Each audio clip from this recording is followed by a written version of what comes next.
नमस्कार, स्वागत है आप सभी का न्यूज़ वन इंडिया में। मैं हूं आपके साथ शाफनी पटनायक। हमारी खास पेशकश में आज बात करेंगे उस शख्स की जो एक यूट्यूबर भी है, सामाजिक कार्यकर्ता भी हैं और जल्द ही मनीष बीजेपी में शामिल होकर नेता भी बन गए हैं। मनीष कश्यप, जिन्हें सन ऑफ बिहार के नाम से भी जाना जाता है, वो सच तक न्यूज़ के लिए प्रसिद्ध है। मनीष कश्यप के बारे में हर कोई जानता है क्योंकि वो सोशल मीडिया पर अपनी पत्रकारिता को लेकर बहुत चर्चाओं में रहते हैं।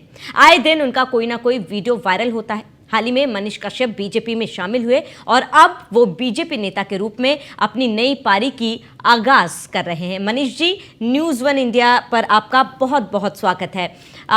मनीष जी, सबसे पहले शुरुआत सन ऑफ बिहार और उसके बाद यूट्यूबर और अब उसके बाद पार्टी के कार्यकर्ता, वहां से यहां तक का सफर कितना मुश्किल रहा है? देखिए, अगर एक साधारण परिवार का, मध्यम वर्गीय परिवार का या गरीब परिवार का कोई भी व्यक्ति अगर अपने जीवन में कुछ भी करता है तो उसे संघर्ष करना पड़ता है और मुझे भी संघर्ष करना पड़ा। मैं भी middle class, below middle class family से मैं बिलोंग करता हूँ। मेरे पिताजी इंडियन आर्मी में थे, उसके अलावा हम लोगों के पास कुछ नहीं था।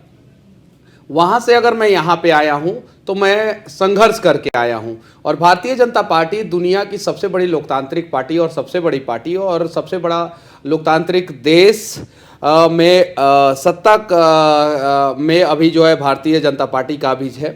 वहाँ पे सिर्फ और सिर्फ जो है मनीष कश्यप नहीं, मनीष कश्यप जैसे जितने भी टैलेंटेड युवा हैं उनको मौका मिलता है। लेकिन अगर आप विपक्ष की बात करें तो कोई भी ऐसी पार्टी नहीं है जो टैलेंटेड लोगों को मौका दे सके, भारत के या बिहार के युवाओं को मौका दे सके।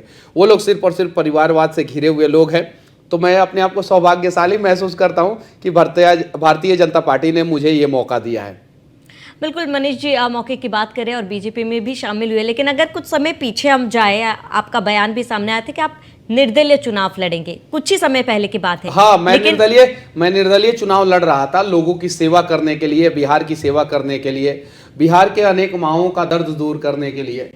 तो अगर मैं निर्दलीय चुनाव लड़ रहा था, मैं जो काम करना चाहता था उससे ज़्यादा अगर मुझे काम करने का मौका मिले तो मैंने उस रास्ते को चुना और मुझे भारतीय जनता पार्टी में ये मौका मिला है कि आप जो है बिहार के लोग, पलायन, बिहार के मजदूर, बिहार की गरीबी पे काम कर सकते हैं, खुल के काम कर सकते हैं, अच्छे ढंग से काम कर सकते हैं। तो मैं भारतीय जनता पार्टी ज्वाइन किया। मैं अपनी माँ के कहने पे मनोज भैया के साथ जो है दिल्ली आया। आपको इस फोटो में दिखाई दे रहा होगा। और माँ मेरे साथ थी और मैं भारतीय जनता पार्टी ज्वाइन कर लिया। मनीष जी, आपको अक्सर ये कहते हुए सुना कि आप अपनी माताजी की बात कभी नहीं टालते हैं और आपने... नहीं, कभी कभी मैं टालता हूँ। मैं ये नहीं कहूँगा कि कभी नहीं टालता हूँ। जैसे माँ बोलती है कि घर आ जाओ, इतनी रात तक क्या काम कर रहे हो, तो उस समय जो है टालना पड़ता है। माँ बोलती है और भी बहुत सारी चीज़ें माँ बोलती है, तो कभी कभी टालना पड़ता है। लेकिन मुझे लगता है कि नहीं, माँ ये बात सही बोल रही है। शादी के लिए भी माता जी कहती होंगी मनीष जी, जिसको आप टालते होंगे। देखिए, सबसे बड़ी बात है कि मैं अभी शादी के लायक हुआ नहीं हूँ। मेरे ऊपर अनेकों प्रकार का प्रेशर है, दबाव है, मेरे ऊपर अनेकों प्रकार का काम करना है। मेरे पास अभी उस प्रकार का समय नहीं है। अगर कोई लड़की जो है अपना पूरा परिवार को छोड़ के जो है मेरे से शादी करती है और मैं उसे समय नहीं दे पाऊंगा तो वो कहेगी कि मेरे साथ अन्याय हुआ है। तो मैं अभी शादी के लायक नहीं बना हूँ। जिस दिन हो जाऊंगा उस दिन मैं शादी कर लूँगा। बिल्कुल मनीष जी, आपने बोला कि क्योंकि आप लोगों के लिए काम करते आ रहे हैं और आगे भी लोगों के लिए उसी ही तरीके से, उसी जोश के साथ, उसी ही निष्ठा के साथ आगे काम करेंगे और बीजेपी में आकर कहीं ना कहीं आपको आपका मौका जो है वो काफ़ी ज़्यादा बड़ा हो गया है। लेकिन क्या कहे कि मनीष कश्यप को बीजेपी का सहारा लेना पड़ा या फिर बीजेपी को मनीष कश्यप का सहारा लेना पड़ा? देखिए, बीजेपी के पास मनीष कश्यप जैसे अनेकों टैलेंटेड लोग हैं, अनेकों, जिनकी संख्या जो है लाखों में नहीं करोड़ों में है। और दुनिया में सबसे ज़्यादा कार्यकर्ता जो है भारतीय जनता पार्टी के पास है। पूरी दुनिया का मैं बात कर रहा हूँ। तो बीजेपी को मनीष कश्यप के सहारा लेने की जरूरत नहीं है। हाँ, लेकिन ये बात सत्य है कि मनीष कश्यप को भारतीय जनता पार्टी की सहारा लेने की ज़रूरत है। अगर मनीष कश्यप कुछ अच्छा काम करना चाहते हैं तो भारतीय जनता पार्टी के साथ जो है वो आसानी से काम कर सकते हैं। तो भारतीय जनता पार्टी ने मेरा सहारा नहीं लिया, मैंने भारतीय जनता पार्टी का सहारा लिया। मनीष जी, क्योंकि सोशल एक्टिविस्ट थे और अब आपके जो समर्थक हैं, जो आपसे प्यार करते हैं, उनके मन में कई बड़े सवाल हैं कि अब आप राजनेता बन जाएंगे तो क्या उसी मुखर आवाज के साथ एकदम आप बिल्कुल, उनकी परेशानी, क्योंकि अक्सर हमने मनीष जी आपको ये देखा है कि आप कॉलेजों में भी जाते हैं और मुखर आवाज से उनके तमाम परेशानियों को, मुद्दों को उठाते हैं, उनके लिए आवाज उठाते हैं। उनके मन में काफी ज्यादा इसको लेकर है कि आप नेता बन जाएंगे तो क्या उसी मुखर आवाज के साथ उनकी परेशानियों को, मुद्दों को उठाएंगे? मैं चैलेंज के साथ कहना चाहता हूं कि बिहार में ग्रेजुएशन जो है वो 3 साल में कंप्लीट नहीं होता था, 3 साल का कोर्स, और 4 साल का कोर्स 4 साल में कंप्लीट नहीं होता था। लेकिन जो अब सेशन चल रहा है वो सारा सेशन जो है समय पे चलेगा, उसके लिए जो है अब काम होगा, ये चीजें हैं। और जहां भी गड़बड़ियां मुझे दिखेगी, मैं ये नहीं कह रहा हूं कि पूरे बिहार की गड़बड़ी जो है मुझे दिख जाएगी और मैं उस समस्या का समाधान कर दूंगा। मुझे जहां भी दिखेगी मैं उस समस्या का समाधान करवाने का प्रयास करूंगा। मैं अपने लेवल से अगर हो जाए तो, पार्टी के लेवल से हो जाए तो, सरकार के लेवल से हो जाए तो, और मैं उसी तरीके से काम करूंगा जिस तरीके से पहले करता था। मैं पहले वीडियो बनाता था, वीडियो बनाने के बाद जो है काम होता था। अब जो है मैं सरकार में हूँ, यहाँ पे हूँ, तो यहाँ पे जो है काम मेरा और आसान हो गया है। अगर कहीं कुछ गड़बड़ हो रहा है तो उसको सुधारने का प्रयास जो है और आसानी तरीके से हम लोग कर सकते हैं। मनीष जी, अब बीजेपी में आप शामिल हुए क्योंकि आपका ये मानना है कि बीजेपी जो है लोगों की आवाज उठाता है, लोगों की मदद करता है, और बीजेपी सरकार जो है वो लोगों के लिए बना हुआ है। ऐसे में बीजेपी देखिए, भारत के लोगों के द्वारा जो है भारतीय जनता पार्टी को जो है चुना गया है, और वर्तमान समय में पूरे दुनिया के सबसे सशक्त अगर कोई नेता है, सबसे लोकप्रिय अगर कोई नेता है, वो नरेंद्र मोदी जी हैं। तो भारतीय जनता पार्टी अगर लोगों के लिए काम नहीं करती तो शायद जो है 2 बार लगातार भारतीय जनता पार्टी नहीं जीतती, और तीसरी बार हम लोग 400 के पार नहीं जाते। ये चीज़ है, हम लोग 400 के पार जा रहे हैं और देश में तीसरी बार जो है नरेंद्र मोदी जी प्रधानमंत्री बनेंगे। और भारत की इकोनॉमी जो पहले 10वें नंबर पे थी जब मनमोहन सिंह जी प्रधानमंत्री बने थे, और 10 साल उनका कार्यकाल रहा, और 2004 से लेकर 14 तक भारत की इकोनॉमी 10वें नंबर पे ही रह गई। यानी कांग्रेस ने भारत की इकोनॉमी को इंप्रूव करने का प्रयास ही नहीं किया। अटल बिहारी वाजपेयी के समय में भारत की इकोनॉमी इंप्रूव हुई, 10वें नंबर पे आई, और मनमोहन सिंह 10 साल रहे, वहीं का वहीं भारत की इकोनॉमी रुक गई। उल्टा भारत की इकोनॉमी को जो है लॉस हुआ। 2014 में नरेंद्र मोदी जी भारत के प्रधानमंत्री बने, और 10वें से 7वें पे, 7वें से 5वें पे, फिर चौथे पे, और इस कार्यकाल में जो है जो 24 से लेके 29 तक का कार्यकाल रहेगा नरेंद्र मोदी जी का, इनके कार्यकाल में भारत जो है दुनिया की तीसरी सबसे बड़ी इकोनॉमी बन जाएगी। मतलब मनीष जी, आप भी आश्वस्त है कि बीजेपी ही आएगी इस बार? देखिए, मैं ही नहीं, राहुल गांधी भी आश्वस्त है कि बीजेपी भारतीय जनता पार्टी की सरकार बनने वाली है, नरेंद्र मोदी जी प्रधानमंत्री बनेंगे।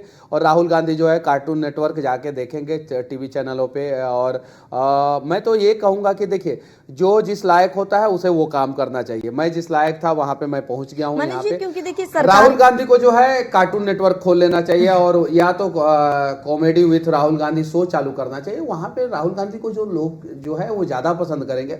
यहाँ पे राहुल गांधी जी को लोग पसंद नहीं करते हैं, और इसीलिए जो है कांग्रेस जो है आज गर्त में चली गई है। और मैं दावे के साथ कहता हूं कि भारतीय जनता पार्टी के सबसे बड़े स्टार प्रचारक जो है वो राहुल गांधी है। वो राहुल गांधी है। वो कॉमेडी करते रहते हैं, लोगों को पता चल जाता है कि ये तो कॉमेडियन है भाई, ये तो प्रधानमंत्री कभी बन नहीं सकता। अगर इनके हाथ में जो है देश का सत्ता चला गया तो बेड़ा गर्क हो जाएगा। तो ये चीज़ें तो राहुल गांधी जाएं, कार्टून नेटवर्क खोले 2024 के बाद, और अभी जो है 2024 से लेकर 2029 तक भारत के प्रधानमंत्री नरेंद्र मोदी जी हैं, वहाँ पे कुर्सी खाली नहीं है। मनीष जी, क्योंकि देखिए सरकार की भी हम बात कर रहे हैं, और आपने कहा कि कहीं ना कहीं आपके उड़ान के लिए बीजेपी में शामिल होने का पंख मिल गया, यानी कि जो काम आप लोगों के लिए करते आ रहे हैं। भारतीय जनता पार्टी जो है हर किसी को पंख देता है, उड़ने के लिए मौका देता है।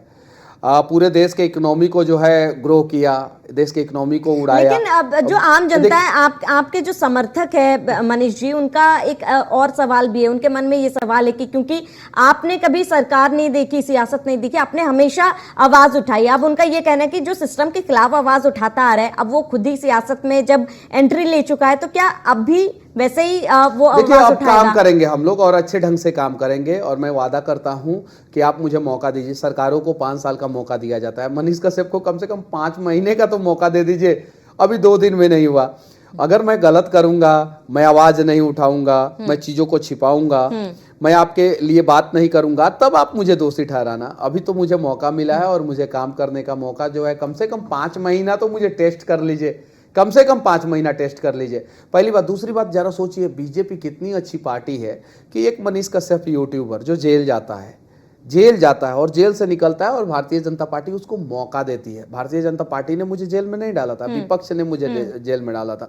तो भारतीय जनता पार्टी उन सभी लोगों के साथ है जो लोग जो है भारत की बात करते हैं, राज्य की बात करते हैं, राष्ट्र की बात करते हैं, उन सभी लोगों के साथ है। और एक यूट्यूबर, भारत के सारे यूट्यूबरों को गर्व होना चाहिए कि आप लोग भी समाज हित में काम करेंगे तो भारतीय जनता पार्टी जो है आप सभी को मौका देगी। तो भारतीय जनता पार्टी सबका साथ, सबका विकास की बात करती है।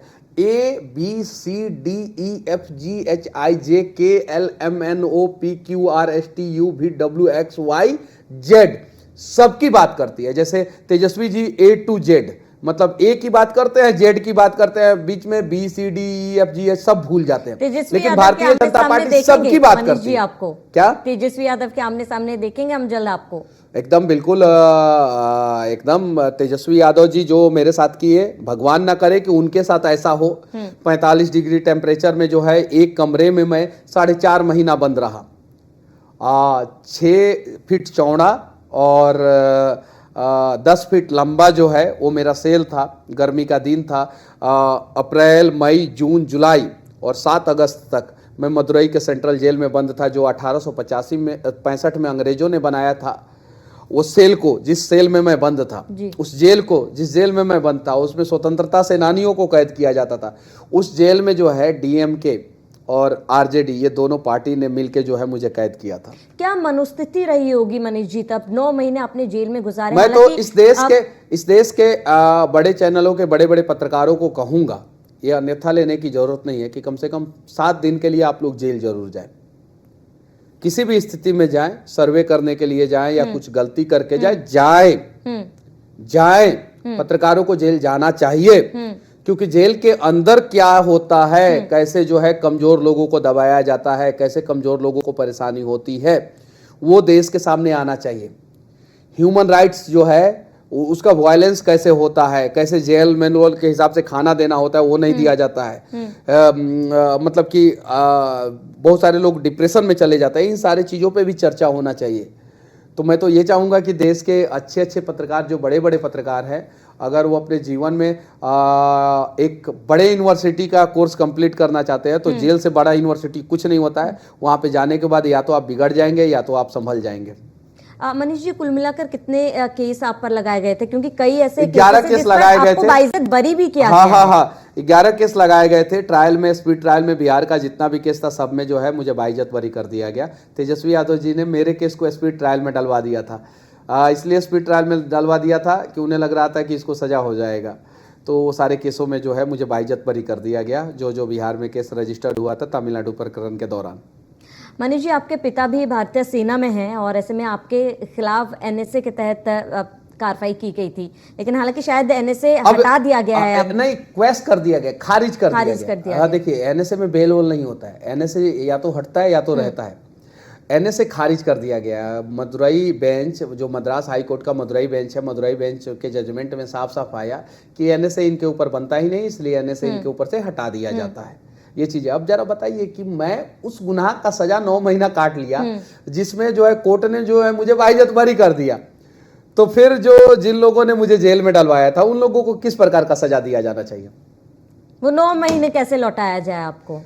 देखिए, ऐसा कुछ नियम होना चाहिए। और वो 9 महीना मैं बदला लेके, तेजस्वी यादव जी से बदला लेके नहीं लौटवाना चाहता हूँ। मैं वो 9 महीना के बदले जो है बिहार में बड़ा बदलाव करके जो मैं लौटवाना चाहता हूँ। अब मनीष जी, मैं आपसे जानना चाहूँगी, क्योंकि जो वीडियो आपका वायरल हुआ था तमिलनाडु में और उसके बाद कार्रवाई की गई थी आपके खिलाफ, और ऐसे में क्या उस दौरान अब बिहार सरकार, ये तो हम जानते हैं, लेकिन बिहार सरकार की तरफ से कोई सहयोग, क्योंकि आप बिहार के मजदूरों की ही आवाज़ उठा रहे थे तब? तेजस्वी जी की सरकार थी उस समय, और तेजस्वी जी की सरकार जो है मजदूरों के खिलाफ रहती है हमेशा। नीतीश जी की भी सरकार थी तब। देखिए, नीतीश जी को उस समय लगने लगा था कि अब जो है तेजस्वी को ही सब कुछ सौंप दिया जाए, तेजस्वी ही सब कुछ देखेगा। और मंच से नीतीश जी ने कह दिया था कि अब तो तेजस्वी जी के नेतृत्व में जो है सबको काम करना है। तो तेजस्वी जी अपने आप को मुख्यमंत्री समझने लगे थे और नीतीश जी जो है अपने आप को प्रधानमंत्री का कैंडिडेट उस समय समझते थे। उस समय की स्थिति ये थी। तो मैं तो कहूँगा कि उस समय तेजस्वी जी की सरकार थी। नीतीश जी को जब होश आया कि नहीं, ये तो सरकार तेजस्वी जी गलत तरीके से चला रहे हैं, ये तो गरीबों पे अत्याचार हो रहा है, हत्याएं बढ़ गई, करप्शन बढ़ गया, बालू माफिया जो है वो फायरिंग करने लगे, सारी चीज़ें जो है सोशल मीडिया पे और न्यूज पे है। पटना में पार्किंग विवाद में 50 राउंड फायरिंग हुआ। तो ये सारी चीज़ों को देख के जो है नीतीश जी को लगा कि उनका जो है नेचुरल अलायंस जो है वो एनडीए के साथ ही है और एनडीए के साथ ही वो बिहार का भला कर सकते हैं। तो फिर वो वापस एनडीए में आ गए। मनीष जी, क्योंकि देखिए बीजेपी में शामिल हुए हैं और ऐसे में विपक्ष कई बातें करती है, आरोप भी लगाती है। उनका कहना है कि अब देश में फिलहाल जेल का ट्रेंड चल रहा है, ईडी सीबीआई ईडी से बचने के लिए लोग बीजेपी में शामिल हो रहे हैं। मेरे ऊपर कौन सा ईडी का केस था, सीबीआई का केस था? मेरे ऊपर कौन सा ईडी सीबीआई का केस था? मेरे ऊपर तो ऐसा कोई केस ही नहीं था। और मेरे ऊपर तो विपक्ष ने केस किया था और विपक्ष की सरकार में मैं जेल गया था। विपक्ष की सरकार में मैं बेल पे बाहर आया और विपक्ष की जब सरकार थी उसी समय जो है मेरे वो सारे केसों में रिहाई मिल गई मुझे। मैं क्यों डरूंगा भाई? और बीजेपी किसी को डराती नहीं है। बीजेपी सही लोगों के साथ खड़ी है और गलत लोगों को कभी भी कोई पनाह नहीं देती है भारतीय जनता पार्टी। तो भारतीय जनता पार्टी का एजेंडा क्लियर है कि अच्छे लोगों को साथ देना है, देश को अच्छे ढंग से आगे बढ़ाना है और गलत लोगों को जो है वो साथ नहीं देना, उनको एक्सपोज करना है और उनको जो है सलाखों के पीछे भेजना है। मनीष जी, बीजेपी कहना कि आपको आने वाले समय में भी बहुत बड़ी जिम्मेदारी दी की, लेकिन अब प्रचार की भी जिम्मेदारी दी है। बीजेपी ने आपको कहा है कि खुल के प्रचार करें। ऐसे में अगर उत्तर प्रदेश की बात करें तो उत्तर प्रदेश में कौन सा इलाका होगा जहां पर आप प्रचार करना चाहेंगे? भारतीय जनता पार्टी जहां भी भेज देगी वहां पे मैं चला जाऊंगा और वो पार्टी डिसाइड करेगी, वो हम लोग डिसाइड नहीं करेंगे। मैं तो अभी मतलब कि 2 दिन पहले ही शामिल हुआ हूँ, तो वो पार्टी का निर्णय है। हम लोग तो कार्यकर्ता हैं, हम लोग अपना काम जो है ईमानदारी पूर्वक जो है अच्छे ढंग से करेंगे। बिल्कुल मनीष जी, क्योंकि देखिए अगर नीतीश कुमार की बात की जाए, क्योंकि जैसे ही आपकी खबरें बीजेपी में शामिल होने की सामने आई तो कई सारे बातें सामने आए, लोगों के कमेंट्स भी सामने आ रहे थे, जहां एक तरफ नीतीश कुमार को भी पलटूराम कहा जा रहा था। अब लोगों का भी ये सवाल है कहीं ना कहीं कि मनीष जी तो नहीं पलट जाएंगे आने वाले समय में? नहीं, मेरा काम तो देखिए ना भाई, अगर मैं कुछ गलत करूं तो मुझे ये सब चीज़ें बोलिए। मैं तो अभी तो नया शामिल हुआ हूं, 2 दिन पहले शामिल हुआ हूं। तो आप लोगों को गर्व होना चाहिए कि एक गरीब के लड़के को जो है भारतीय जनता पार्टी, जो देश की सबसे बड़ी पार्टी है, दुनिया की सबसे बड़ी पार्टी है, वो मौका दे रही। तो आप लोगों को गर्व होना चाहिए। काम देखिए, गलत करूंगा तो मेरा भी विरोध होना चाहिए, गलत नहीं करूंगा, सही काम करूंगा तो सपोर्ट कीजिए। बिल्कुल। अब क्योंकि मनीष जी, आप तेजस्वी यादव का जिक्र कर रहे थे और आपका मानना है कि उन्होंने आपके साथ गलत किया है। नहीं, आपका क्या मानना है जरा बताइए। मैं 9 महीना का सजा क्यों काटा, क्यों काटा, आप बताइए। अगर मैंने कुछ फेक वीडियो बनाया तो तेजस्वी जी के पास वो वीडियो होना चाहिए ना कि फेक वीडियो क्या बनाया, क्या बनाया। लोग कहते हैं कि फेक वीडियो के केस में मनीष कश्यप जेल गए, लेकिन वो फेक वीडियो आज तक किसी ने दिखाया ही नहीं, आज तक दिखाया नहीं। जब वीडियो खोलते हैं मेरे यूट्यूब पे वो सारे के सारे वीडियो पड़ा हुआ है। अच्छा, आपने कई बार पूछा भी है कि भाई वो वीडियो कहाँ है, वो वीडियो कहाँ है, लेकिन वो वीडियो कहाँ है? तेजस्वी जी बताइए तो सही, आरोप तो लगा दिए, लेकिन वो वीडियो कहाँ है? वो वीडियो है ही नहीं, कोई ऐसा वीडियो बना ही नहीं। तभी तो कोर्ट ने मुझे बाइज्जत बरी किया। जो वीडियो को लेकर इतना विवाद हुआ था, नहीं, सवाल था, वीडियो नहीं था, सवाल था। मैंने सवाल किया था, वो सारे के सारे वीडियो यूट्यूब पे पड़े हुए हैं, सारे के सारे, सब 10-12 मिनट, 15 मिनट, 16 मिनट, 17 मिनट का वीडियो। मैंने सवाल किया था क्या कि बिहार के मजदूरों को समस्या क्यों होता है, दूसरे राज्यों में क्यों होता है। आज भी मैं ये बात बोल रहा हूँ कि उस समय बिहार के मजदूरों को समस्या हुई थी, तो उस पे बात करनी चाहिए। वाकई में अब परेशानी हुई थी मजदूरों को, उस समय बात करनी चाहिए थी कि ठीक है, हम जांच कराते हैं, देखते हैं कि हुई है कि नहीं। जांच कराते हैं और जांच कराने के बाद उन्हें पता चलता है कि समस्या हुई है कि नहीं, उसको सरवजा नहीं करते। जांच के जगह पे मनीष कश्यप को जेल में डाल दिए। यानी बिहार के गरीबों के खिलाफ थे ये। चांदी के चम्मच लेकर पैदा हुए जंगल राज के राजकुमार जी, जो 9वीं फेल है तेजस्वी यादव जी, वो बिहार के गरीबों के खिलाफ थे। तभी तो बिहार के गरीबों का जो आवाज था, मजदूरों का जो आवाज था, मनीष कश्यप, उसको जेल में डाल दिया इन्होंने। और मैं आज भी चैलेंज करना चाहता हूं इनको कि वो वीडियो दिखा दे, वो वीडियो का कम से कम 5 सेकंड तो दिखा दे, 10 सेकंड तो दिखा दे कि कौन सा वीडियो था जिसपे जो है आप लोग इतना आग बबूला हो गए और मनीष कश्यप को जेल में डाल दिया और भगवान ने सजा के रूप में आप लोगों की सरकार को ही गिरा दिया। आप लोगों को सत्ता से ही आउट कर दिया। डालना इतना ज्यादा जरूरी हो गया था तब। देखिए, बिहार में हत्याएं हो रही थी, हत्यारा को जो है पुलिस नहीं पकड़ रहा था। बालू माफिया जो है अवैध तरीके से जो है बालू का खनन कर रहे थे, उनके ऊपर कोई कार्रवाई नहीं। इंस्पेक्टर को गोली मार दिया गया, समस्तीपुर में, ठेकेदार को मोतिहारी में गोली मार दिया गया, पत्रकार को जो है अररिया में गोली मार दिया गया। उस समय अपराधियों के ऊपर कोई कार्रवाई नहीं। मनीष कश्यप को पकड़ो भाई, मनीष कश्यप को पकड़ो। क्यों? क्योंकि ये बिहार के लिए आवाज उठा रहा है और हम तो बिहार की बर्बादी करना चाहते हैं, ऐसा तेजस्वी यादव जी का सोच था। तो वैसे वैसे लोग जो है कभी भी सत्ता में आएंगे तो जंगल राज का स्थापना करेंगे। तो अब बिहार के लोग जान चुके हैं और अब ललटेन शायद से आपने कहीं नहीं देखा होगा, तो ललटेन युग खत्म हो गया है। अब एलईडी का जमाना है। अब जो है भारतीय जनता पार्टी जो है बिहार में सरकार में है और 2025 में विधानसभा का चुनाव तेजस्वी यादव जी का पार्टी बुरी तरीके से हारेगा और तेजस्वी यादव जी खुद अपना सीट नहीं बचा पाएंगे। मनीष जी, आपको क्या लगता है अगर तेजस्वी यादव लालू यादव के बेटे नहीं होते तो फिर वो क्या होते? आपको क्या किसी लगता है? दूसरे राज्य में जाके जो है मजदूरी कर रहे होते, किसी दूसरे राज्य में जाके मजदूरी कर रहे होते या कहीं पलदारी कर रहे होते, ट्रेन में भर के जाते, होली दीपावली पे घर आते, यही चीजें कर रहे होते। आज बिहार के अनेकों असंख्य मजदूरों को ये समस्याएं होती हैं और उसी समस्या का सामना तेजस्वी यादव जी कर रहे होते। वो लालू जी के परिवार में पैदा हो गए तो आज जो है पढ़ाई में फेल हुए, क्रिकेट में फेल हुए और बिहार की राजनीति में आए तो पूरे बिहार को ही फेल करने के पीछे तुल गए और आज जो है सत्ता से बाहर है।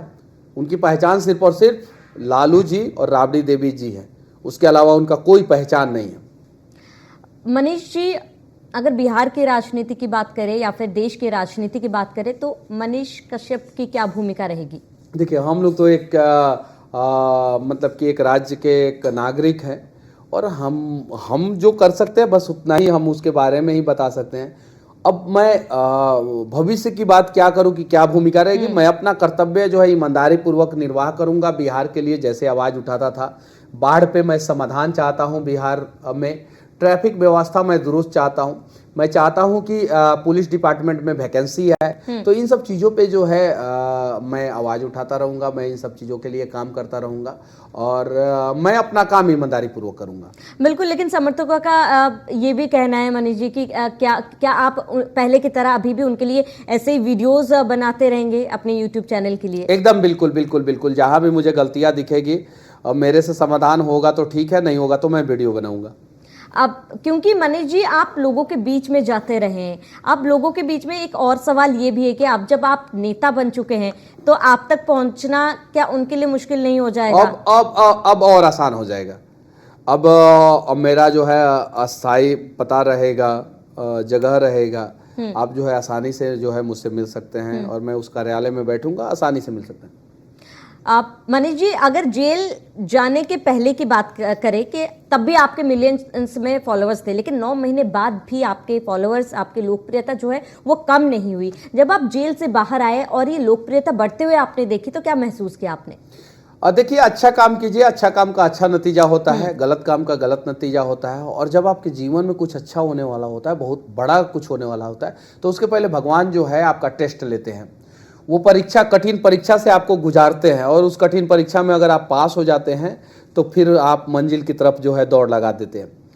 अगर मैं जेल में गया था, उस समय टूट जाता तो भगवान कहते कि नहीं मनीष, तुम टूट गए, तुम परीक्षा में फेल हो गए। मैं टूटा नहीं, मैं संघर्ष किया, मैं लड़ा और मैं इस मुकाम पे पहुंचा हूं।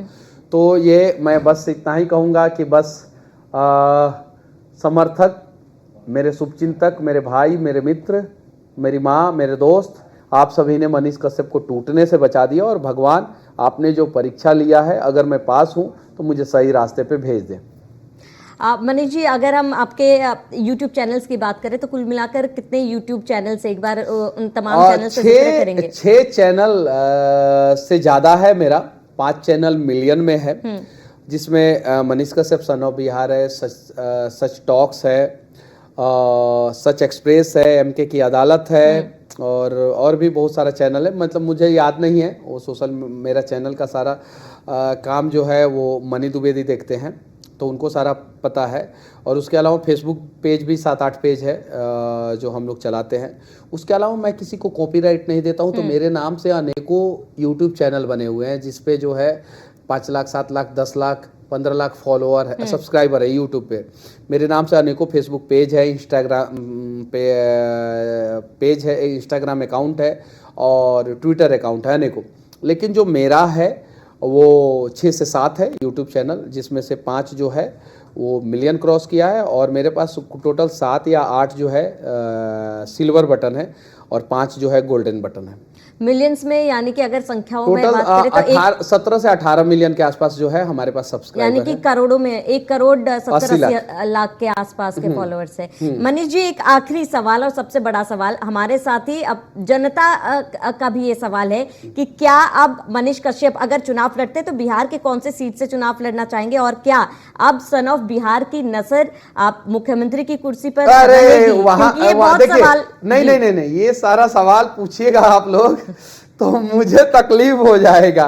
ठीक है, मैं जिस लेवल पे हूँ उस लेवल पे रहने दीजिए, और मैं अपना काम ईमानदारी पूर्वक करना चाहता हूँ, मुझे करने दीजिए। ये सारा सवाल जो है वो समय पे छोड़ दिया जाए, ठीक है।